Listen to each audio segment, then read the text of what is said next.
Superstar Govinda एक बेहतरीन कलाकार थे, लेकिन इस बॉलीवुड की गंदी राजनीति ने उनका करियर तबाह कर दिया। इसी पर बातचीत करते हुए जब अपनी फिल्म सर्कस का प्रमोशन कर रहे थे रोहित शेट्टी, तो अचानक से गोविंदा का मुद्दा निकला और उन्होंने गोविंदा के ऊपर बहुत सारी बातें कह दी कि गोविंदा को इस बॉलीवुड इंडस्ट्री में जो हक मिलना चाहिए था वो आज तक नहीं मिला। अगर मिला होता तो आज के दौर में वो सबसे बड़े सुपरस्टार कहलाए जाते।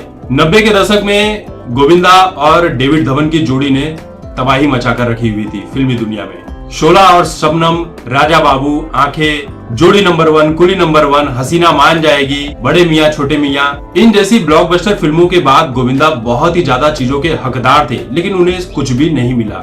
रोहित शेट्टी का ये कहना है कि आज के दौर में किसी कलाकार की एक फिल्म चल जाती है तो वो सोशल मीडिया पर दुनिया भर की नौटंकी करता है, दुनिया भर के दिखावे को करता है, लेकिन गोविंदा ने 10 साल तक लगातार सुपरहिट फिल्में दी है। उसके बाद भी गोविंदा का करियर आज इस दशा में। देखिए, गोविंदा ने खुद बताया था कि बॉलीवुड में किस तरह से उनके खिलाफ साजिश रची गई थी। लोगों ने उनका करियर तबाह करने के लिए क्या क्या कोशिशें नहीं की, क्योंकि वो किसी बॉलीवुड ग्रुप का हिस्सा नहीं थे। हिस्सा ना होने के चलते उनके बारे में नेगेटिव खबरें फैलाई गई, अफवाहें उड़ा गई, ठीक वैसे जैसे सुशांत सिंह राजपूत के बारे में फैलाई गई थी। और इसी वजह से गोविंदा को कई सारी फाइनेंशियल प्रॉब्लम का सामना भी करना पड़ा था।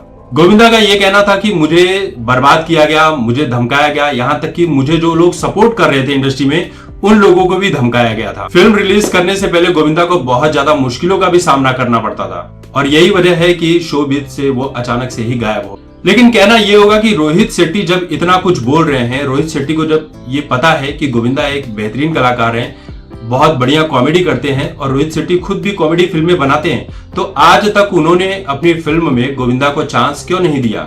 वो चाहते तो मौका दे सकते थे, लेकिन हो सकता है कि रोहित शेट्टी के ऊपर भी इसी तरह का दबाव हो कि अगर आपने गोविंदा को लिया तो भैया हम भी आपको दरकिनार कर देंगे, आपका भी वही हाल होगा जो गोविंदा का हुआ था और बाकी लोगों का होता है।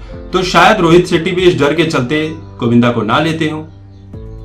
अब ये तो जब रोहित शेट्टी से पूछा जाएगा तभी पता चलेगा कि वो गोविंदा को क्यों नहीं लेते हैं। जब गोविंदा के बारे में इतनी बातें कर रहे हैं, इतना सब कुछ जानते हैं, तो गोविंदा को अपनी फिल्मों में लेते क्यों नहीं है? गोविंदा ने अपने करियर की शुरुआत जो है साल 1986 में की थी। एक के बाद एक ब्लॉकबस्टर फिल्में दी थी और कहा जा रहा है कि एक साथ उन्होंने 70 फिल्में साइन कर ली थी, लेकिन बहुत सारी फिल्में उसमें की और बहुत सारी फिल्में वो कर ही नहीं सके। और उनके पास इतना काम रहता था कि उनके पास खाने पीने और सोने तक का टाइम नहीं था। एक सेट से निकलकर जाते थे तो दूसरे सेट पर जाते थे, दिन में 5 से 6 फिल्मों के सेट पर जाते थे, 5-5, 6-6 फिल्मों की शूटिंग किया करते थे। तो यही है बॉलीवुड में किसी का उभरता हुआ करियर हो तो उसे किस तरह से डुबाया जाता है। ये गोविंदा अपने आप में एक मिसाल है।